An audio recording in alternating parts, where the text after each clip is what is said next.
Welcome to the Grow Your Practice podcast. Hi, I'm your host, Chad Madden, owner of Madden Physical Therapy and Breakthrough. Join me each week as we dive into the best practices, systems, principles, tips, and tricks to help you grow your private practice.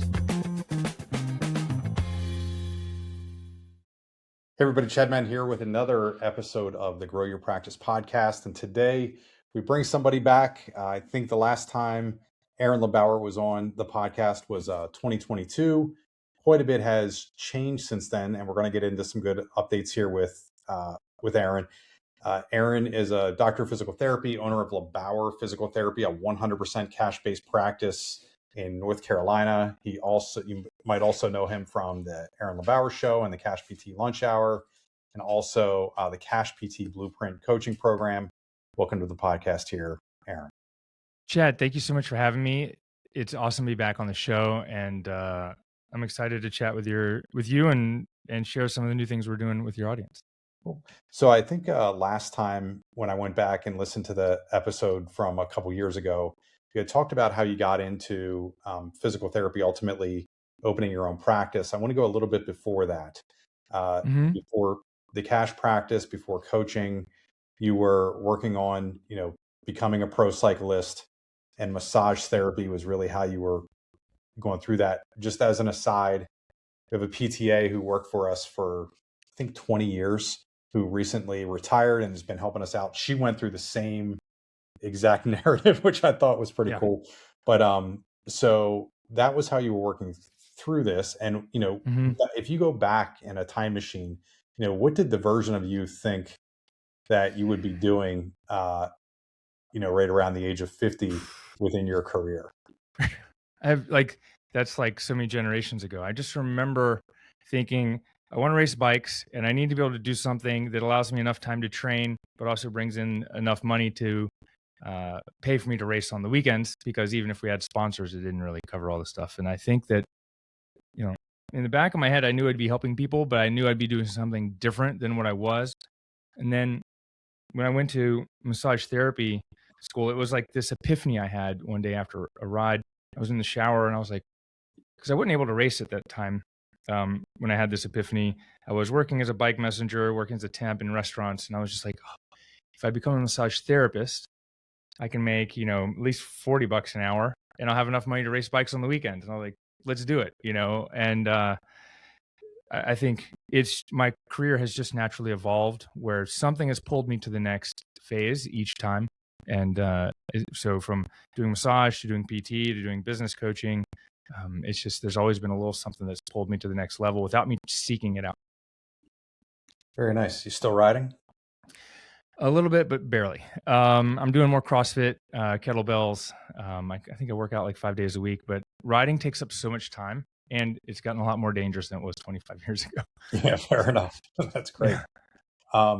As a student, I think while you were still in school, you presented at the APTA conference on alternative niche markets. So that was something that was on your radar before you even opened the doors, went into cash practice.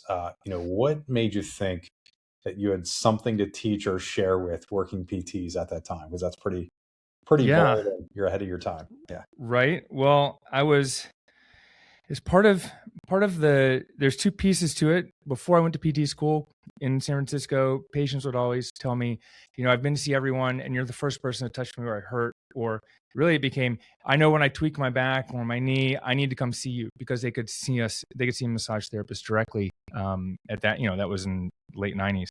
And then I went to PT school and had my first clinical rotation with Bob Duvall at Sports Medicine in Atlanta. And he kind of saw that he saw not only that I'd already been a massage therapist, but I had something of value to add to him and his staff. And so he had me do an in-service there. I was telling him about my massage practice because I was keeping it part-time while I was in school. And he was like, well, that's cool. Like, people were paying me more per hour cash than their copays there, and they weren't showing up. And so he asked me, what do I think about adding like a massage therapist to his practice? And I gave him, a part of my student kind of rotation there was to kind of build this like business plan. And then we ended up presenting that at APTA. And so I did it with him, and it was because I had already built a business, doing all cash, for something that for touching people. So we just kind of tweaked it a little bit. That's great. I forgot about the connection with Bob Duvall there. That's Yeah. yeah, pretty cool. You've said that you find yourself, really in your business coaching. One of the things that you have to help owners overcome is themselves and how they're thinking about life. What's Yeah. a conversation? What's that conversation typically look like with an owner that you wouldn't have had maybe 5 or 10 years ago? Mm-hmm. Yeah, I think it's there's the limiting beliefs, and there's the person who wants to break through them and wants something more, and they'll say, "Hey, Chad, tell me what to do." Okay, like great, I'm going to go do it. And then there are ones that second guess themselves the whole time. And so if you second guess yourself the whole time, and you hire a business coach, you're just going to keep second guessing yourself. But if you allow yourself to be led in the right direction, what that looks like is building a vision with someone that they can see, but they have to do it themselves. And so in my coaching programs, what I'll do is ask questions like, where do you see yourself in 5 years, and make it in first like person present tense, not I will earn $1 million, but I have $1 million business and I have X. And so if we kind of make it real, then that becomes possible. But there's a lot of limiting beliefs around, what our value is, what our what we should charge, and then whether we can actually do it. And I think sometimes it's the people that got C's and B's and barely passed PT school that make some of the best owners, because they know they don't know everything versus the person that's always been the smartest person in the room, and they struggle when someone else has some information or a strategy that they've not thought of before. So that's kind of, there's one is weeding out who is a good fit, but also how do we guide them? And I think part of it's showing and allowing them to make mistakes. Yeah. So just for our listeners, let's circle back Yeah. around the limiting beliefs. You Yep. and I were talking beforehand, and I think you're averaging $300 an hour plus Yep. for the care you're providing right now. And I know when other owners hear that, they might hear, nobody's going to pay me in my area $300. Yeah. So, are there any other limiting beliefs that are commonly coming up, and that you could just work through as an example? Yeah. So, well, that's with money and what our value is. And then there's other limiting beliefs on whether people actually need PT or not. Because, coming from a massage background, I can see that people need more ongoing care and they benefit from it, where a lot of us are drilled into school that, oh, we need, whatever the prescribed number of visits are, or even less. Like, what's the least amount of effort we can put in? So there's that. There's also this like belief of, am I actually worthy of the success that I have, or the false belief that even my success isn't real, and that no one's going to believe. It's like this imposter syndrome. Like, who am I to share all these things with other people? Like you said, like there was a time when I was like, well, why are people? Who am I to share all this stuff? I'm just Aaron, the massage therapist, but I have done something completely different, and it wasn't different than massage therapists, different than most PTs. And then as I became a PT, I was like, why aren't you grounding yourself before you go into the clinic? Why aren't you charging $150, for a visit, or even 75? So how do we get there? The small steps. We have to get some wins on the board too, to get to 300 an hour for sure.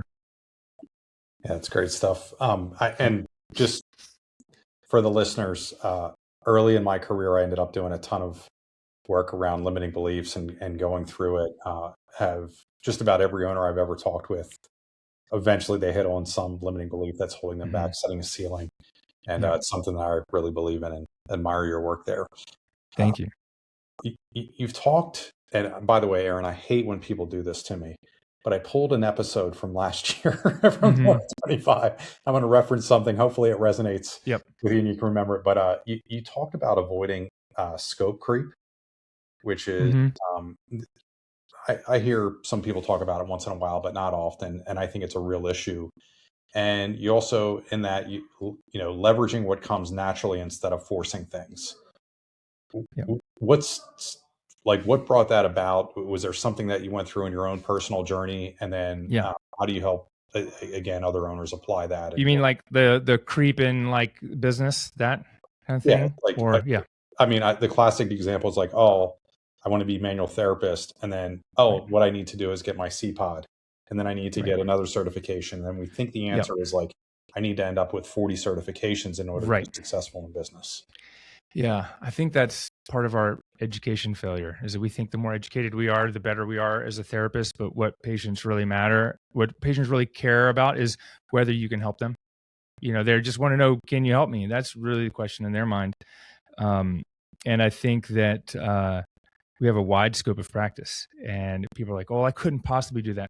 Like, here's an example. I think that I've had where I booked an appointment for my daughter with a new provider, and we showed up, and she was like, "Hey, I don't treat kids with like ADHD." I was like, "Oh, it would have been nice to know ahead of time," but at least she said, "I don't do that. I don't feel comfortable prescribing these medications." Whereas my girlfriend recently went to her provider and asked about like different hormone replacement therapy, and she said, "I don't prescribe medications for non-FDA approved, uses." And I'm like, "That's bullshit, because aspirin is not FDA approved for preventing cardiac, like heart disease and heart attacks, but people are prescribing it all the time." She could have just said, I just don't feel comfortable with that." And so part of that is there's that piece. And then I think some of the other stuff that I was talking about in the last year is just creep in the business, in like your policies and that kind of stuff. Is that something you want to talk about too? Yeah, that would be Yeah. great, because I think, Yeah. I mean, at least my understanding of what you were putting out there was like, there's a huge benefit to focus. And I think, Mm-hmm. yeah, exactly Yeah. what. Like to having a niche versus like I help everybody. Yeah, like That kind of thing. I know this is something like Doug was on the podcast. Doug Adams was on the podcast with Run DNA recently, and he said, like, I wanted to be the number one therapist in the country for runners, and then Mm-hmm. became that by narrowly focusing only on Runners. working with runners, and Yep. he built that. So yeah, if you can expand on that, Yeah. that'd be great. That is like if you market to no one, you market to everyone, you'll sell to nobody kind of thing. It's like it's like I can't just be this generalist physical therapist. No one knows what physical therapists do, anyways. And we do anything from wound care to electrophysiology to orthopedics and all the other things in between, debriding necrotic tissue. But if I am the CrossFit specialist, the back pain specialist, the postpartum specialist, or the perimenopause specialist, or the ACL repair rehab for soccer players specialist, now I've got a niche. I can create you can almost manufacture expertise through your social media about the knowledge that we have in this one narrow market. And that will allow people to know exactly what you do and how you can help. It's also a little bit of a way to repel other people. So if you're the ACL specialist, people with back pain are like, "Well, he can't help me." I focus for a lot of time on back pain because everyone has it. And people say, "Well, I didn't know that you could help someone with their shoulder problem." And it's because my marketing was mostly towards back pain. I was like, "Well, absolutely, I can." And I do that really well. And it's like, why didn't they think of coming to me? But there's another conversation. But it's if we focus on one thing, people will know what we do, and we will repel other people. So even if we're polarizing, which we usually aren't as PTs marketing to patients, but if you're polarizing, you're going to repel people, but that's only going to attract the people you want more magnetically, I guess is the right way. But it will bring more people in, and people get really afraid to market to a specific niche, and they think the niche is also like their location or their specialty and certification, but it's the problem the patients have, not the thing that I do to solve it. Absolutely right. And something else that I found, you talk Mm, about the common thread across high performers, whether it be an athletics or a business owner. yeah. It's the routine. It's the Yep. small habits, not the talent or the grind or whatever. What does your own non-negotiable routine look like day to day? How did you get to the Yeah. point where you're Yeah.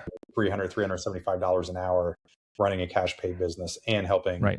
having a huge influence in other Right. practice owners? Yeah. Yeah. I learned that when I kind of figured that out when I realized, I look back, some of my most successful clients were all high level athletes or performers in some uh, ability and level, like nationally. I mean, there's a lot of people. And I think part of it is when you play on a team, you practice every day. You do the same things. You eat as a team before games. So what I do is I get up every day at 5:06. I get my stuff together and I go work out at CrossFit at 6 o'clock. Why 5:06? Because 5 a.m. is too early and 5:30 is too late. So I put one on at 5:06 and it gets me out of bed about 5:15. Because I wake up and I'm 52, so I'm just not going to jump out of bed and expect it to be a 25-year-old body. I get moving, I brush my teeth, and that's what time it takes. My girlfriend gets out of bed a little later because she didn't have the same thing she got to do. I got to make my drink, my element. I put some creatine in there. I have a little snack because I like to train with some food and carbs in my body. And it gives me enough time to wake up so that I can get there and move. And I come home, I make eggs. I send her off to work. I eat mine. I jump in the shower. I either get my kids to school or now they're a little older. I'll say goodbye to them and I go into work. I check my emails. And then if I'm seeing some patients, I'll see my patients. Otherwise, I've got a to-do list or a kill list of the things I got to get done that day. And really, I'm just looking to get 2 or 3 of them done. And then it's a successful day. At the end of the day, I get home, I chill out, say hi, move around, make some dinner. And then at the end of the night, maybe smoke a cigar or watch a TV show, something like that. Nice. It's most days. My day operates best when it's like that. And it's harder on the weekends when it doesn't start the same. So I usually work out Saturday mornings anyway. So cool. Yeah. I know we'll be together here in Nashville next month, September 24th. You're doing a session, how to add $100,000 plus per year in cash services with a simple 3-step patient conversion system. Yep. Without doing a deep dive, anything that you can add in there in terms of what you're putting together and what you'll present at Titans. Yeah, it's simple. It doesn't require you to book any workshops, and it doesn't require you to do a lot of heavy lifting, and it can be automated. And it's just about the right questions, the right attraction strategy, the right questions, and then the right offer. And so I'm just going to go through those pieces of how we're doing it. And it's something I've updated over the last year in my practice based on what I did in my coaching business, which my practice, both of them kind of feed off each other. So yeah, we're doing that. Very cool. Looking forward to it, man. Yeah. And you can do it without being an Instagram influencer. You can just be regular John, the physical therapist. You just need a camera, a phone, that kind of thing. So that's great. Very much looking forward to that. And just for all the listeners, this isn't out yet, but we are going to launch a book, Aaron, that you've contributed to amongst other experts in private practice and physical therapy, called Titans of Private Practice. And in that, I know you provided very thorough answers and shared a ton of wisdom. So thanks for contributing to that. I appreciate it. Absolutely. And thanks for inviting me to join and speak at your event. It's really, it's going to be an honor. I'm looking forward to it. It'll be great. We just hit 160. I just got home from traveling. My wife and I got back in the country Sunday evening, and I looked, and I think we had 29 registrants in 4 days. Wow. I was going. So we're expecting over 200. So it'll be great. That's gonna be awesome. You posted recently about a 14-year-old soccer player that providers had already seen. We've all been through this as a therapist, orthopedics, another PT, massage therapist. And, you ended up taking that young athlete through one core drill and it fixed the issue. What do you think the other 3 missed? Or if you don't want to dive into that No, I'll tell you, I see this quite often. And I have to give credit to Gray Cook and Brett Jones for teaching me this stuff, like Kyle Kessel, the SFMA. There's one thing I learned from Brett, and it's this toe touch progression when he taught it at the FMS. And basically what people are missing is it hurts and it's tight, but it's not short or stiff. So a lot of people, mostly women who are really flexible, really good at yoga, and they think they're good at, they go to yoga because they're really good at it. They're very flexible, but they'll still hurt or something, be stiff. And then younger athletes, because as they're growing, they haven't developed their core stability to grow really quickly. And this was something where standing up, it hurt to touch his toes, but he laid down. Got him to sit down in a long sitting position. He could touch his toes. I've had 3 or 4 people, similar thing in the last few weeks. And that doesn't necessarily need more massage or modalities to their back or hips. Their back and hips move fine without gravity. It's just in gravity, their brain has turned off some of the movement in the hip hinging because their hips or back hurt. And then I just did a hip hinge drill and gave them some kettlebell leg raises, and they felt 67% better. I mean, that's what was going on with him. And it's just and I've had a couple other people recently, and it's something that we didn't really learn much when I was in PT school. I learned it in through Con Ed, and a lot of people aren't. They're just missing it because they're looking at just the area that hurts and not everywhere else. And I think when you have a limited amount of time to treat patients, I can't blame you for not having time to look at the ankles and knees and neck and just do a thorough evaluation. If I had 30 minutes or 45, but if I can have 2 or 3 visits with an hour with a patient, if I miss something the first time, I can usually catch it second or third visit. But it's a motor control problem, not like a muscle stiffness and shortness. And that's the short answer. Yeah, we're going to take a detour here from my questions because you said something in there that's key. A lot of young therapists that I talk with earlier in their career, they're super afraid that, and you mentioned 2 or 3 visits in, right? So like, I imagine that if I'm coming in for treatment and you don't do something on the eval on that first consult, that first visit, and then you do something on the second, I don't even register that you missed a special test or you missed a functional movement screen or something like that you took me through.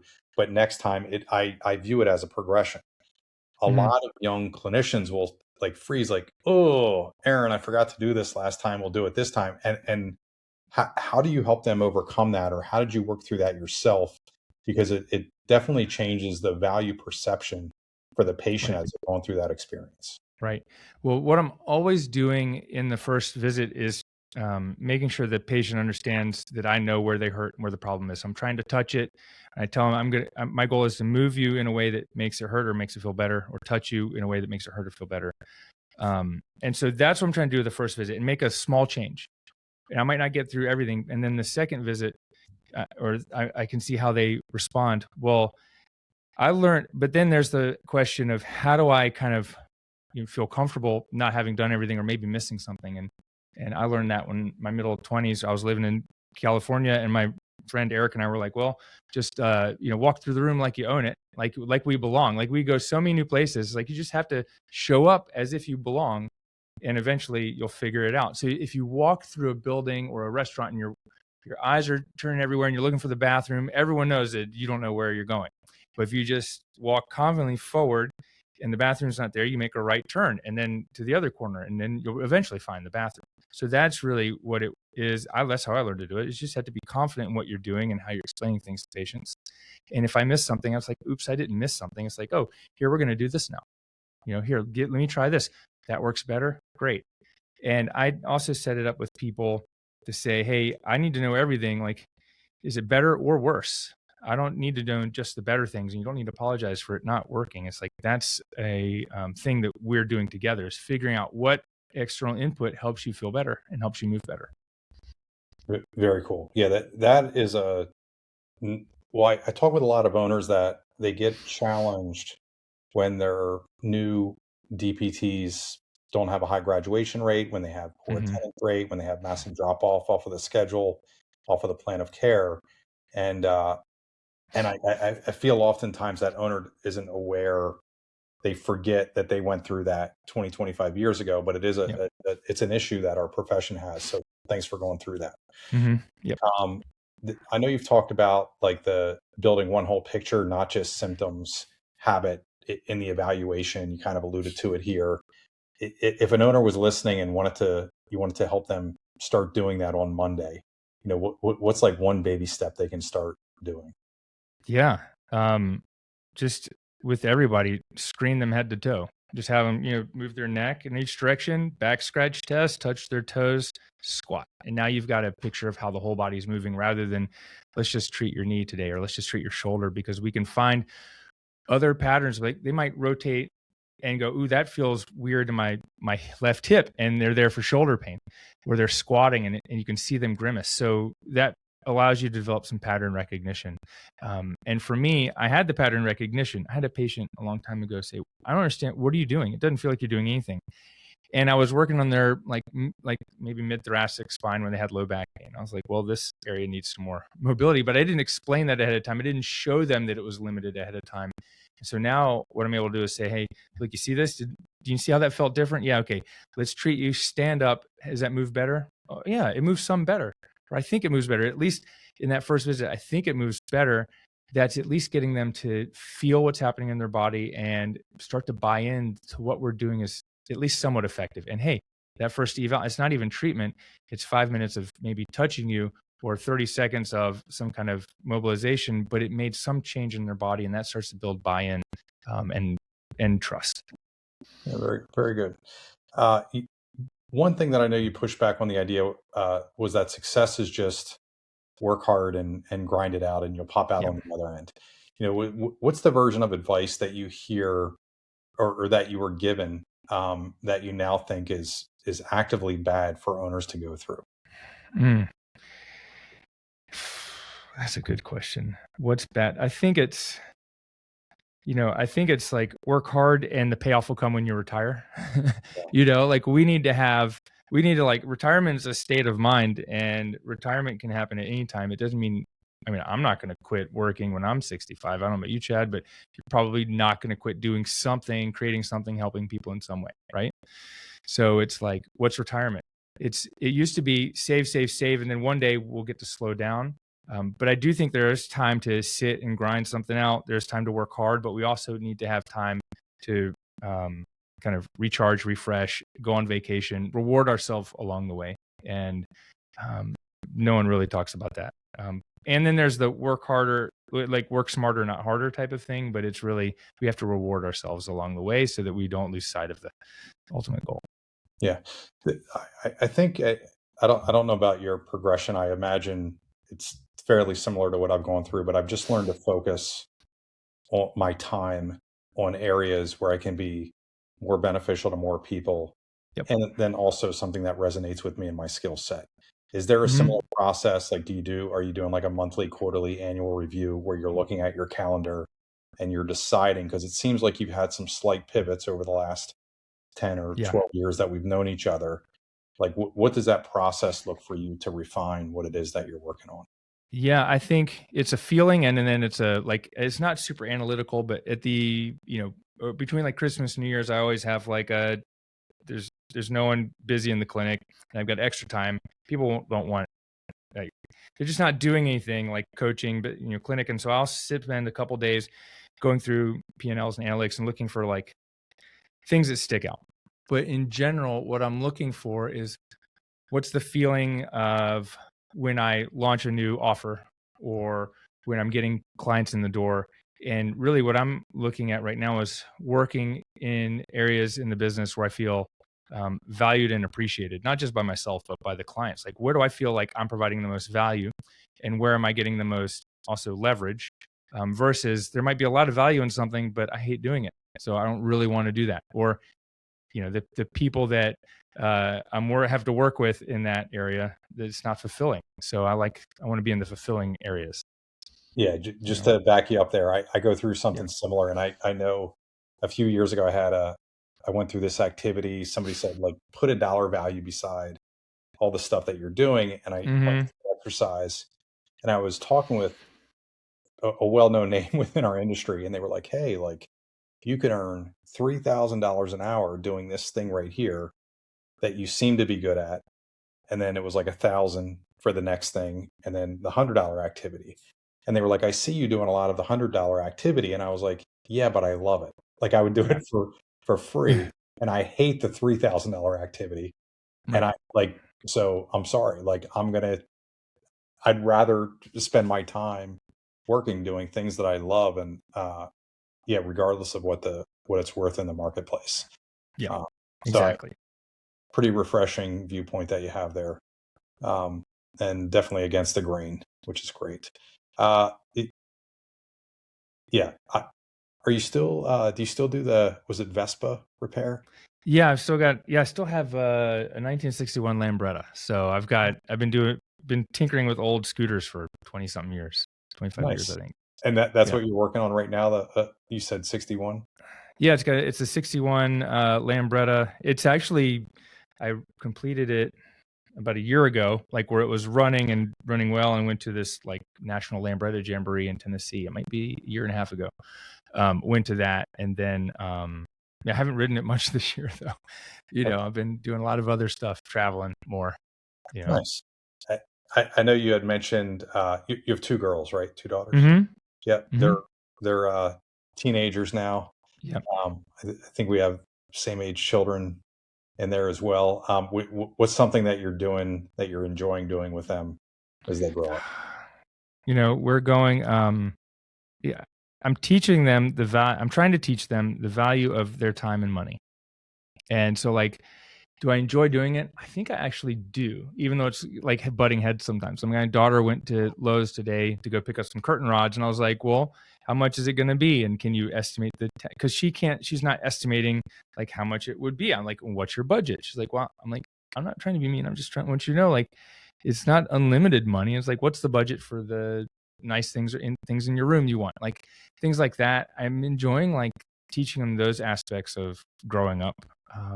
And then we're going and we did a lot of travel this summer, but I think it's just helping them navigate some of these little things and watching them become more independent, which is really nice, but also scary at the same time. It's Just, crazy. yeah, just went through the same thing this morning with Yeah. 12 years old.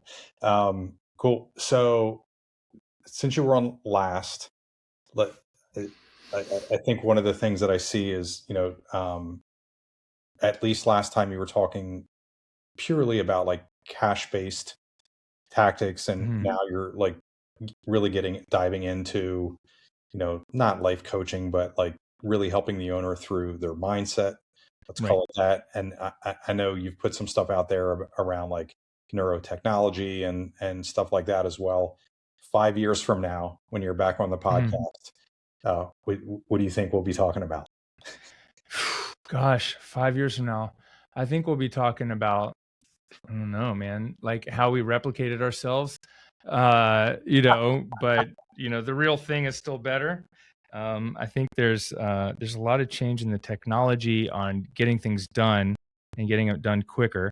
But I do think it'll be, how do you get back to the original, like written word, spoken word, versus like all the AI stuff that's happening. I think that's going to create a big difference. And I don't think that AI is something that we should ignore, but I do think it's something that can be leveraged in the right way. But I think it's, it's kind of the authentic version, I think will be something that's harder to find. Yeah, it seems like within the marketplace, especially paying attention to some other content creators, YouTubers, etc. Hmm.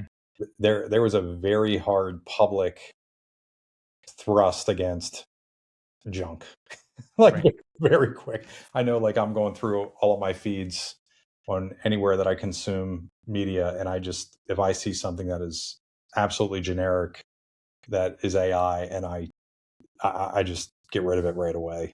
Hmm. Don't like to consume it. So yeah, love that take. Couple final questions here. Who's the ideal client that you're working with in Cash PT Blueprint? Yeah. So the Cash PT Blueprint is my program to help you like launch and grow a physical therapy cash practice. And that's someone that knows that they want to do it. They have a vision for a 6 or even 7 figure business, but they know that um, they could probably do it on their own, but they want speed. They want the proven formula of how to get it started and not have to spend all their extra time researching everything and trying to figure it out on their own. They're just going to take like the recipe for making sliced bread and make it better. Um, and then I've got my private coaching clients, and that's more someone who's like, also knows the same thing. They just need a little bit of direction and advice to take their existing cash practice or existing practice and add cash services to it. But the blueprint is really just, how do you launch a cash practice and do it in the least amount of time with the least headaches? I've put a couple thousand people through it, and I'm about 12 years old, which is crazy. Yeah, that is nuts. It is really crazy. So 12 years ago when you launched that, there was a very Yeah. big divide within private practice, and it was like and I can remember, and I'm sure you hit on this too, but I can remember being at association events or even the breakthrough events, and somebody would say, Yeah. "Oh, yeah, but I'm cash based. You're insurance based. That's different." And I was like everybody that I'm talking with, a lot of the principles are the same, and I'm sure Hmm. you got the same thing where it was like somebody was coming in, they were maybe a hybrid practice, they were Yep. accepting some insurance, and then it kind of invalidates, at least in their mind, some of the business principles that are being discussed. Hmm. Today, almost every insurance-based practice I know has had to become a hybrid practice. Right. So they're rolling out concierge services, they're adding in a ton of cash-based services on the back end, like laser, shockwave, run DNA, hyperbaric oxygen therapy, Hmm. dry needling, et cetera. How have you seen that, evolve over the last 12 years within the marketplace? Because it seems like there should be some larger insurance-based practices that are coming forward and Right. subscribing to what you're doing. Yeah. It's interesting. I think when I first the next time I presented the APTA after the one with Bob, um, I used some hashtag to track it. It was hashtag SkipMDs, and it really pissed people off. And I was like, we don't need to beg physicians for referrals. And it was just how to market directly to people. So there was that split, right? And then there's always been well, I can't possibly charge cash. Like no one's going to pay more than their copay for PT, and copay is $50, $75. So what's changed is copays have gotten higher, or high enough at least, to justify, I think, for a lot of practice owners, hey, we can charge $75 because basically it's about an average. I don't know what the average copay is, but my personal copay is up until this year, 22, 23, and 24 was $175. This year it's $155 because the plans kind of moved a little bit. That's a lot. That's a lot to see a PT 3 times a week. That's but it's also allowed people to say, okay, great, here's these extra services because we have to do it. So there's more acceptance, but I still think there's a lot of reluctance. Yeah, I agree. And at least anytime I've presented on this or talked with other owners, the owners that can figure it out the fastest, get their teams the support that they need, and Mm-hmm. start functioning like a very competent cash-based PT, Right. the more successful, the longer runway that practice is going to have, more stable it's going to be as we continue to move forward here. Right. Awesome. So if an owner is listening to this, Aaron, and obviously they can come to Nashville and hear your talk, but what's the best way for them to find you online and get in contact with you for everything that you're doing? Yeah, it's Instagram right now.